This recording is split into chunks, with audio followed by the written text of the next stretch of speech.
되게 뜬구름 소리처럼 느껴질 거고, 갑자기 막 제가 좀 주제 넘는 말을 많이 할 수도 있을 것 같다는 생각이 드는데, 일단 내가 내 말대로 하면 다 돼. 그래서 먹고 사는지에 대해서 궁금하실 것 같아요. 그런 거 보면 별로 안 멋있는 것 같고. 북다마스.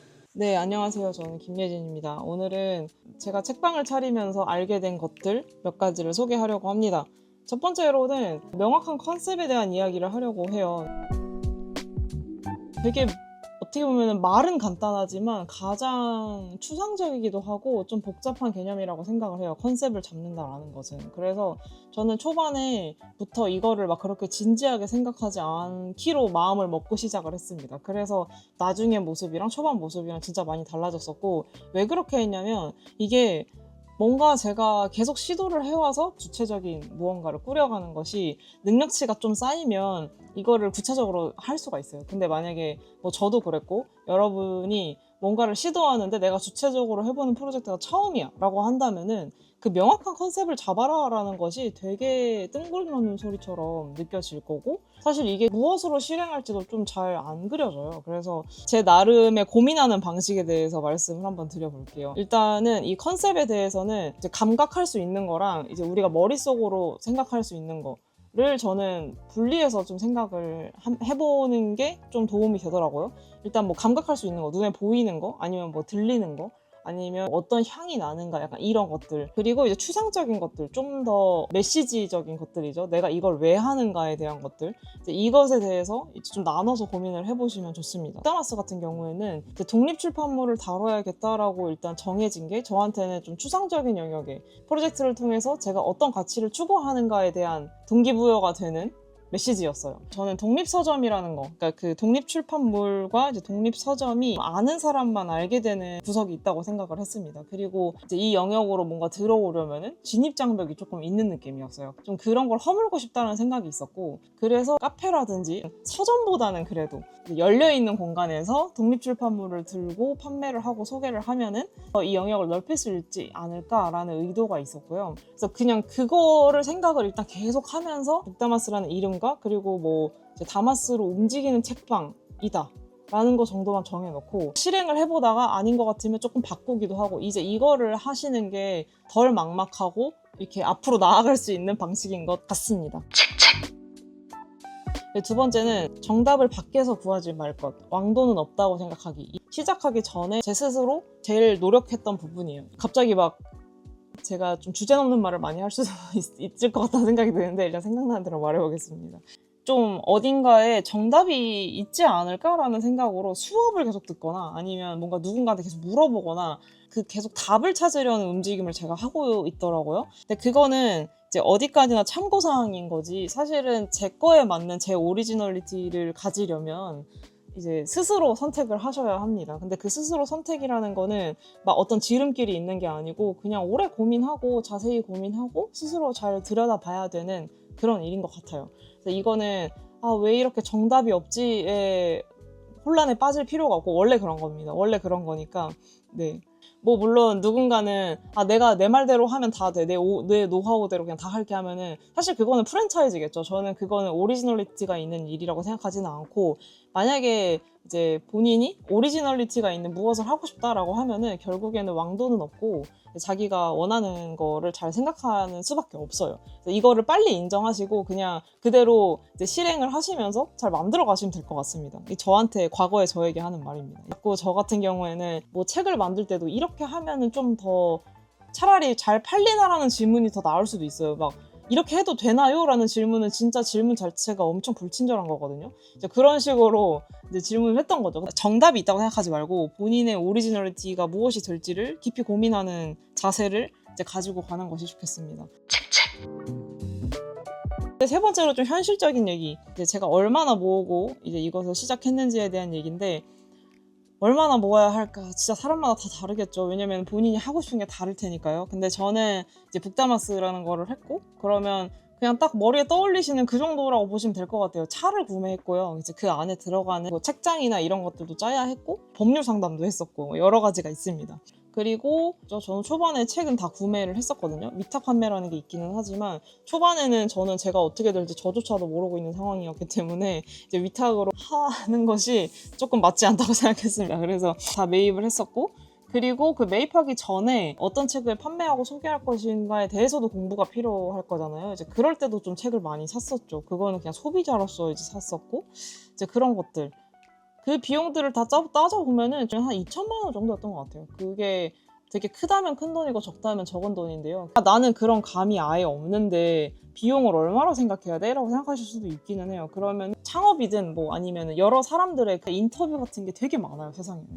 이제 그런 콘텐츠들을 좀 찾아보시고, 찾아보다 보면은 아, 이런 거 하려면은 이 정도 돈이 들겠구나. 뭐 돈은 말 안 하실 수도 있어. 그러면은 이런 요소가 있구나를 아시고 그걸 이제 알아보는 거죠. 내가 이 정도는 모아야 이제 할 수 있겠다라는 계산을 이제 해보시면 될 것 같습니다. 그 외에도 저는 여유 자금을 조금 가지고 시작을 했습니다. 사업을 시작하자마자 막 매출이 막 제 생활비와 뭐 여러 가지를 충당할 만큼의 그 결과가 바로 나오진 않을 거라고 생각을 했어요. 그래서 저는 제가 돈을 못 벌어도 심지어 좀 적자가 나더라도 내가 살 수 있는, 생활비 할 수 있는 금액까지 있어야 된다고 생각해서 그렇게 모아가지고 시작을 했습니다.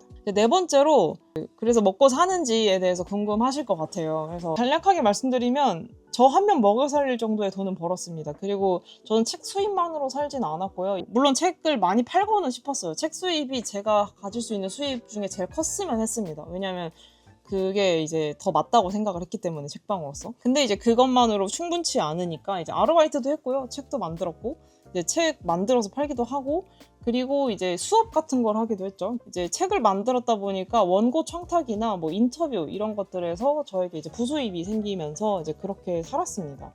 뭐 엄청 많이 벌었다고 생각할 수는 없지만 저 한 명 먹여 살릴 돈은 됐고요. 그게 한 3년 차 때부터 그렇게 됐던 것 같아요. 먹고 살만하냐라는 게 또 되게 상대적이잖아요. 누구는 뭐 이것까지 해야지 먹고 사는 거고, 저 같은 경우에는 그냥 밥 하루에 뭐 한 2끼 먹고 그냥 잘 자고 그냥 월세 낼 수 있고 약간 이 정도만 되면 저는 먹고 산다고 생각을 하거든요. 옷 같은 것도 잘 안 사고요. 그냥 뭐 만약에 좀 쪼들린다 하면 당근에서 이제 제가 갖고 있던 거 팔고 약간 이렇게 살았기 때문에 저는 그게 제 먹고 사는 상황이었어서 저는 이제 먹고 살았다라고 말씀드릴 수 있을 것 같습니다. 5번째로 말씀드리고 싶은 거는 가장 큰 적은 조급함이다라는 건데요. 이게 뭐냐면 제가 방금 일전에 말씀드린 것처럼 저는 2년까지는 사실상 돈이 당연히 모이지 않고 약간은 적자를 봐가면서 일을 했어요.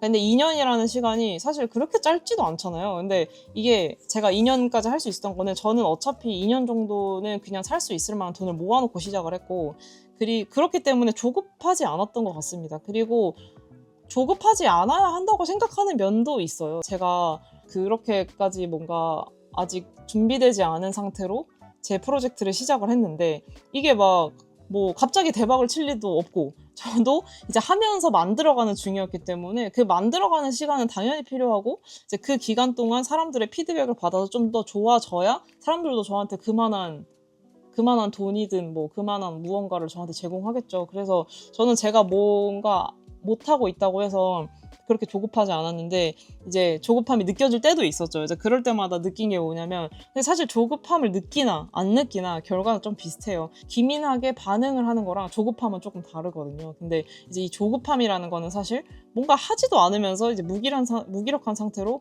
마음만 그냥 조금 불만족한 이런 상태인데, 이제 이거를 조금 안 가지는 게 오히려 계속 해나갈 수 있는 힘이 되는 것 같습니다. 조급함을 좀 덜 수 있는 방식이라고 한다면은 저는 뭔가 기록하는 일이었던 것 같아요. 이게 어쨌든 결국에는 제가 제 스스로를, 현재를 계속 기록하고 이 현재가 그냥 날아가 버리는 게 아니라 이렇게 쌓아 놓으면은 그런 불안을 조금 덜 수 있었습니다. 그리고 6번째로, 첫 번째 말씀을 살짝 드린 것 같은데 저는 결국에는 끝까지 가는 힘은 나에게 가장 중요한 가치가 무엇인지를 생각하는 거인 것 같아요.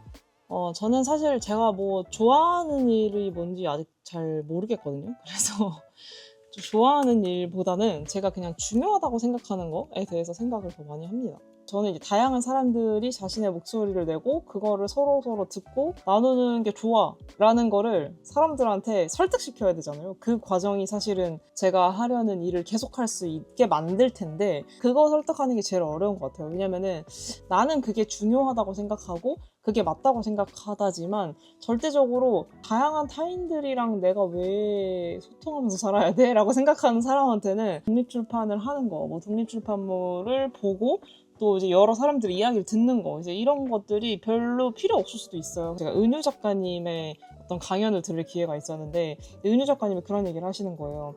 옳은 거라고 말하는 게 사람을 변화시키지 못한대요. 그러니까 만약에 뭐 이렇게 하는 게 옳은 일이야, 이게 좀 더 유익해, 막 이런 식의 이야기들을 하잖아요. 근데 이거는 절대 사람들의 행동이나 어떤 가치관을 바꿀 수 없다라는 거예요. 차라리 어떤 것이 그냥 재밌어서 뭔가 그걸 들여다보게 한다라든지, 아니면 정보를 줘서 그 정보가 좀 본인한테 유익할 것 같다라는 느낌이 들게 하든지, 약간 이런 것들이 좀 들어봄직하지, 이게 더 선한 길이야, 이게 좀 더 인간으로서 더 인간다운 일이야 라고 하는 거는 그렇게 액션을 일으키기가 어렵다. 사실 좀 주관적이기도 하고요. 결국에는 이제 설득할 때 굉장히 설득력이 없다 라는 거를 좀 생각을 해야겠더라고요. 그래서 저는 이게 계속 어렵습니다. 그래서 이거를 어떻게 전달을 해야지 더 설득력 있게 다가갈까. 이제 설득력이 있어서, 그래서 결국에는 제가 제공하는 어떤 재화를 이제 소비자분들이 구매해야 제가 먹고 살 수 있을 것인데, 이제 그 흐름을 만들어내는 게 이제 뭐 마케팅이 될 수도 있고 여러 가지가 있겠죠. 네, 이 부분이 저도 어렵기는 했으나 어쨌든 그런 가치를 추구하고 있다라는 것 자체가 이거를 해 나갈 수 있게는 만든 것 같아요. 그러니까 사실 제가 좀 한 끗 차이로 되게 허무주의자이면서도 되게 이상주의자예요. 그래서 이게 참 모순적인 것 같지만 그 두 면이 다 있거든요. 사실은 제가 인생에서 뭔가 더 중요한 가치를 붙잡으려고 하는 이유가 이 인생이 저한테는 너무 허무하게 느껴지기 때문이에요. 막 사람들이 뭐 내가 낸대하고 누구는 1등이고 누구는 꼴등이고 이렇게 얘기를 하지만 결국에는 다 각자 한 번씩밖에 못 살아보고 누구도 뭐가 더 낫고 아니고를 말할 수가 없는 것 같고, 모두가 죽고, 그래서 되게 모두가 평등하게 본인의 근원과 이제 언제 죽을지 모른다라는 그 사실이 저는 굉장히 허무하다고 생각을 하는데, 이제 그러면 저는 무엇을 추구할 수 있을 것인가에 대해서 이제 고민을 하다 보니 되게 이상적인 생각도 하면서도 이제 허무한 생각도 하게 되는 거죠. 제가 이제 이거를 시작할 때 어떤 힘은 그냥 이거를 한다고 했을 때 잃을 게 별로 없었던 것 같아요. 뭐 이것도 한번 해보는 거지 뭐 안 되면 말고, 왜냐면은 안 된다고 했을 때 제가 그다지 잃을 게 없었거든요. 그냥 저는 뭐 잃어봤자 돈 정도? 제가 모아놨던 돈은 뭐 잃을 수 있겠죠. 근데 그건 사실 잃은 게 아니죠. 제가 그 돈을 이제 사용함으로써 제가 뭔가를 경험했기 때문에 잃은 거라고 생각하지도 않았고, 그렇습니다. 그래서 제가 생각하는 중요한 가치는 서로서로 잘해주는 거. 그러니까 저는 어떤 인생의 시점에서 제 개인적인 경험에서 이제 사람들이 이 허무함 속에도 불구하고 서로서로 잘해주고 다정한 것이 더 놀라웠던 것 같아요. 아, 이게 어쩌면 저한테는 이게 약간 인생에서 계속 해야 될 일이라고 생각을 했던 것 같아요. 이제 그렇게 살아가는 문화를 만들고 싶은데 이제 그 문화를 만든 수단으로서의 책이 있는 거죠. 네, 그리고 마지막으로는 책 추천을 조금 해드리려고 하는데요. 제가 책에 대해서는 제가 뭐 말을 가타부타 길게 하는 게 좀 지루할 것 같아서 그냥 이렇게 띄워드리겠습니다. 여기다가 이렇게 띄워드릴게요. 제일 이제 현실적이고 솔직하게 써 있는 거는 이 브로드 컬리의 시리즈가 좀 잘 나와 있습니다. 그래서 요거가 저는 제일 기억에 남고, 그 외에도 뭐 라이프스타일 매거진들 진짜 많잖아요. 이제 거기에 나오는 인터뷰들만 봐도 이제 뭐 어떤 크리에이터 분들이나 아니면은 뭐 사업하시는 분들의 이야기를 되게 속속들이 보실 수가 있습니다. 그리고 요즘에는 뭐 얼마나 SNS를 많이 하시나요? 그래서 그런 것들도 보시면서 아실 수가 있고, 그 책방을 하시려면 어쨌든 책방에 대한 이야기들이 많은 것들을 보시면 좋겠죠. 저 같은 경우는 이동식으로 하고 싶었기 때문에 이동식 업장을 그래도 제일 오래 하고 있는 이제 도쿄에서 나온 도쿄 서점의 인터뷰, 이제 요 책을 많이 지금 절판됐는데 많이 봤지만 이제 절판이 되긴 했습니다. 뭐 중고 서점에 있을 수도 있어요. 어쨌든 이제 요런 책들을 추천을 드리고, 이거는 참고만 하실 분 막 그렇게까지 또, 그리고 참고만 한다고 생각을 해도 사실 다 달라요. 이게 여러 명이서 인터뷰를 한 거 보면은 결국에는 고정된 답이 잘 없거든요. 고정된 답 뭐가 있을까? 책을 판매하는 것만으로는 어렵다, 뭐 이런 얘기들이 있습니다. 근데 이것도 사실 뭐 반은 맞고 반은 틀린 얘기예요. 왜냐면 책만 팔아서 남기는 분들도 분명히 있을걸요. 그것도 저도 어쨌든 2년 동안은 책만 팔아서 거의 생활을 했기 때문에 그냥 큰 돈이 아닐 뿐이지. 그리고 저는 이제 월세 같은 게 안 나갔으니까 이제 그렇다 보니까 또 그런 방식으로 가능했겠죠. 만약에 나는 진짜 그냥 책만 파는 걸 하고 싶어 하면은 이제 어떤 대안으로 생각을 해봤을 때 당장 건물에서 하긴 힘들어 하면은 뭐 온라인으로 시도를 해보실 수도 있는 거고요. 아니면 저처럼 뭐 이동식으로 가끔 하거나 뭐 그렇게 해도 되지 않을까. 이제 여러 가지 방향성은 이제 여러 리서치를 해보면서 이제 각자 찾아 나갈 수 있겠죠. 그래서 저는 여러 가지 콘텐츠를 보시라라고 추천을 드리고 싶어요. 제가 예전에는 그런 자기계발 관련한 책이나 뭐 강연 이런 거 있잖아요. 유튜브에 올라와 있는 거. 이제 그런 것들 왜 보나 했거든요. 그런 것들 괜히 막 괜히 별로 그런 거 보면 별로 안 멋있는 것 같고. 근데 막 왠지 문학만 봐야 될 것 같고 그런 실용적인 무엇을 논하는 콘텐츠 안 봐야 될 것 같다고 생각하는데 거기서 얻은 것도 굉장히 많아요. 그리고 각자에게 맞는 방향성 같은 것도 본인이 봐야 알 수 있습니다. 물론 그냥 나는 누가 이렇게 딱딱 집어줬으면 좋겠어라고 하면은 저는 그냥 컨설팅을 받으시는 게 나을 것 같아요. 그러면 그러니까 본인의 걸로 할 게 아니면 그냥 프랜차이즈 같이 차라리 어떤 거에 가가지고 나는 프랜차이즈를 내고 싶다라고 하시는 게 더 맞으실 수도 있습니다. 근데 제가 이렇게 얘기를 들어보고 나니 조금 현타가 오는 게 저는 근데 그만뒀잖아요. 그래서 그만둔 얘기를 안 할 수는 없을 것 같아요. 그래서 제가 다음 편에는 왜 그만뒀는지에 대해서 한번 이야기를 해보겠습니다. 오늘 이야기를 제가 얼마나 조리 있게 말했는지 모르겠지만 누군가에게는 도움이 되기를 바라면서 마치도록 하겠습니다.